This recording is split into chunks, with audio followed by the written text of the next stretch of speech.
What unfolded in this Texas courtroom today was something no one saw coming. The judge dug deep into Mosley's past and delivered a decision that left the entire room silent. What was the moment that completely shifted the judge's tone? Let's find out.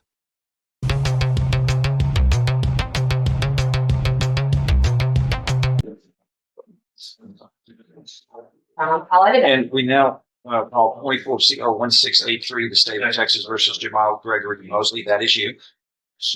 And your attorney is Mr. Jeffries. And the state's attorney is here, Mr. Hand.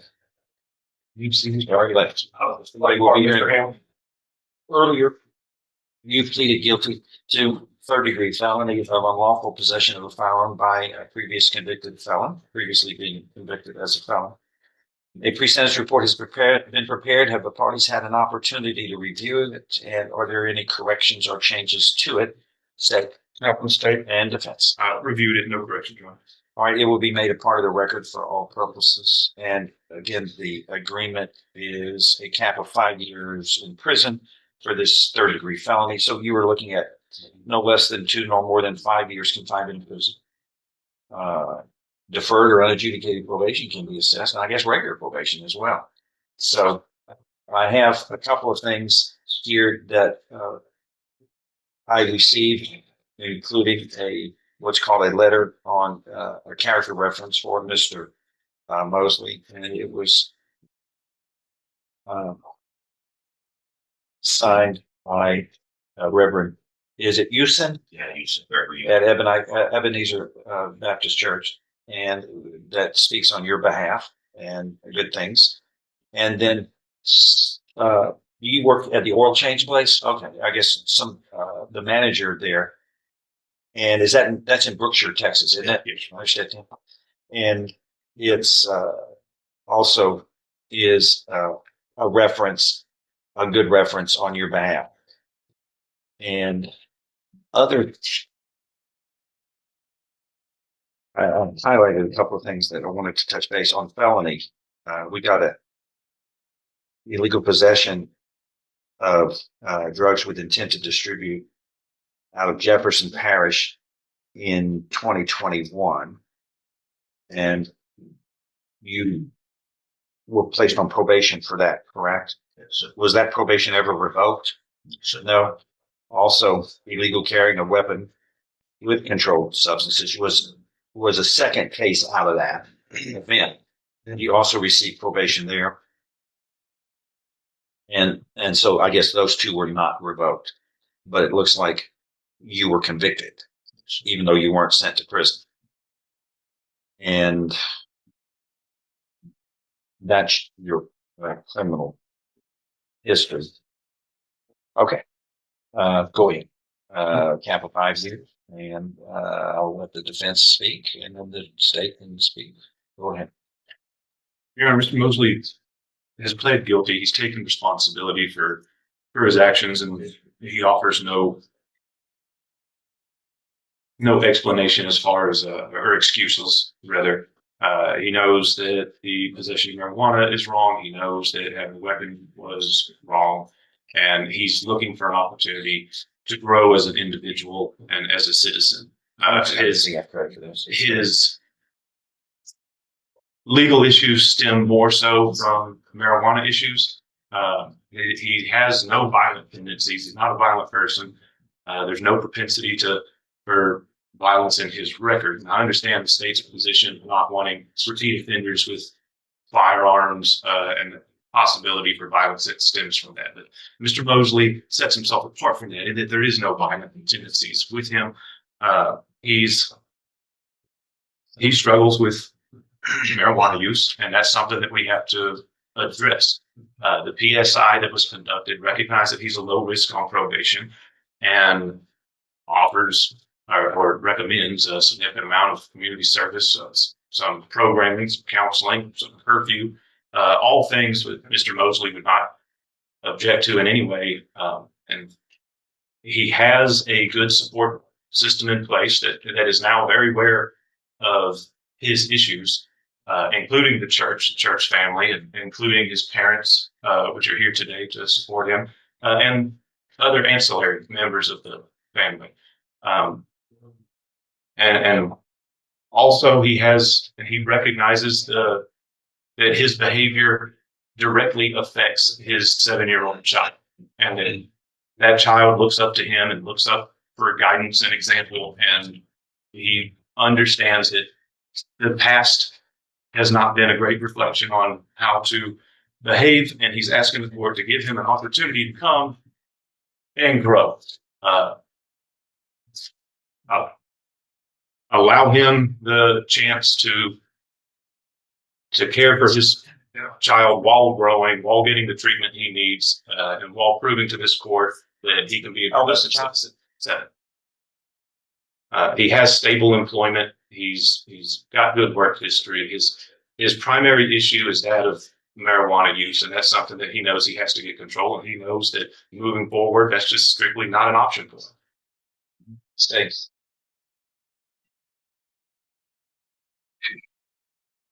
My recommendation is 5 years in the TDC. When we go through this PSI, he's overheard telling the passenger of the car that, I need to keep my gun in the car, which kind of just tells you where he's at in this whole process, which is quite different from the pitch that I just heard from defense counsel. He clearly does have a marijuana problem. He admitted to the PSI officer that he smoked marijuana as recently as the day before his interview. All that is in violation of not only bond conditions, but just being in possession of it is a offense in and of itself. In addition to that, Your Honor will note the substance abuse history that is recorded on page 3. Yeah. I just think that the community in general would be safer under these facts and circumstances with the court assessing a prison sentence. But I would just say today that this is not a situation where he's going to go to prison forever. The community is going to be reintroduced to Mr. Mosley, and the primary consideration needs to be rehabilitation. And the probation offers rehabilitation services that far exceed anything that he would be able to be exposed to in a penitentiary. And so the community would benefit more from him becoming a productive, law-abiding citizen through probation rather than incarceration. He was given that chance in 21, Judge. Well, he's got you on the checkmate on that one. That's true. He was also early in his early 20s, Your Honor. He's Old enough to know better. It's fair. He was put on probation in 21 and for illegal possession. I mean, they made a big deal about it, and you were convicted of it. That's regular probation. Also, illegally carrying a weapon. I mean, this is like a repeat performance of what happened a few years ago, as though you didn't learn anything from it. And nonetheless, you can't play this down. Marijuana is intoxicating. You're driving a 4,000-pound missile. Oh, yeah. And they get smelly, it's reeking with marijuana. So you're operating a motor vehicle while intoxicated with drugs and illegally possessing drugs. And let's throw this in. You've got a firearm in the vehicle, which is another crime. A felon can't possess a firearm. May I Go ahead. interject there? There's no evidence that he was intoxicated at the time of this incident, as much so that the officer released him from it. Are you disagreeing that marijuana is intoxicating? I'm not. I'm just It saying reeked with the odor of marijuana. at the time there was no evidence that he was intoxicated when this incident happened. I'll draw a reasonable inference. Okay. Yeah. You can't play it down. It was made a big deal in 21, which you apparently minimized. And here we are back at the same old thing, only you're now in Texas doing this.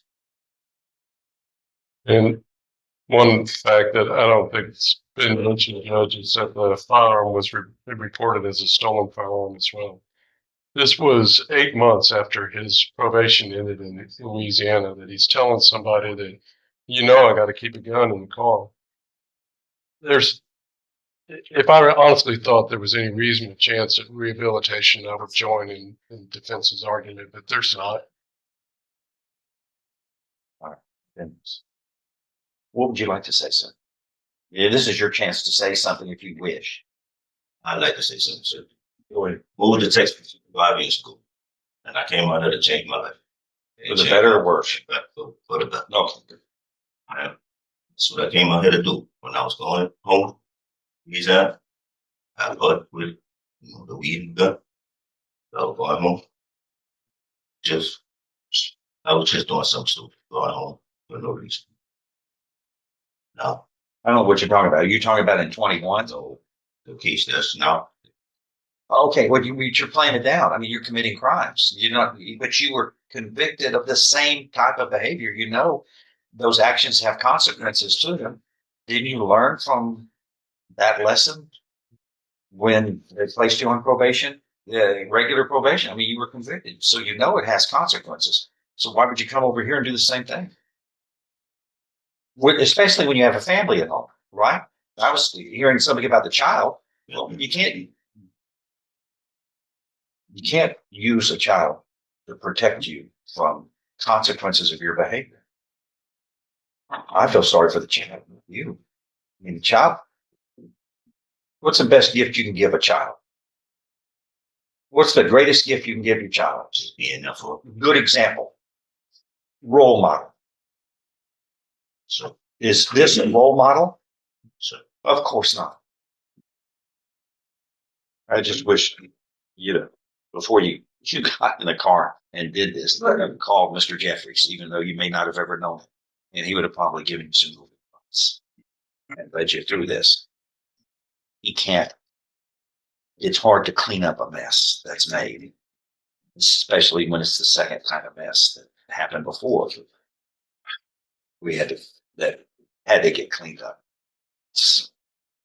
Understand that using it, stating, well, you got to have mercy on me. I've got a child at home, which you had. You made this choice after you knew it had consequences. That's why I feel sorry for you. I wish you were a better role model. I'm a parent. I can't imagine. It's easy as a parent, if you care for your children, before you make a choice that may adversely affect them, to decide which one is more important to you. You and your drugs and guns, or your child. You made a choice. That was the wrong choice because you were punished the first time.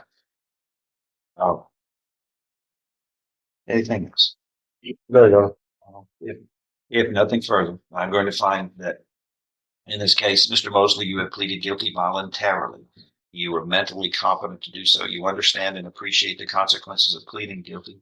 There's sufficient evidence supporting your guilty plea from State's Exhibit 1 admitted at your plea hearing to find you guilty beyond a reasonable doubt. I now find you guilty beyond a reasonable doubt of this third degree felony. I'm following this agreement. You're hereby sentenced to confinement in the institutional division of the Texas Department of Criminal Justice to serve a term of 5 years. I'm following this agreement.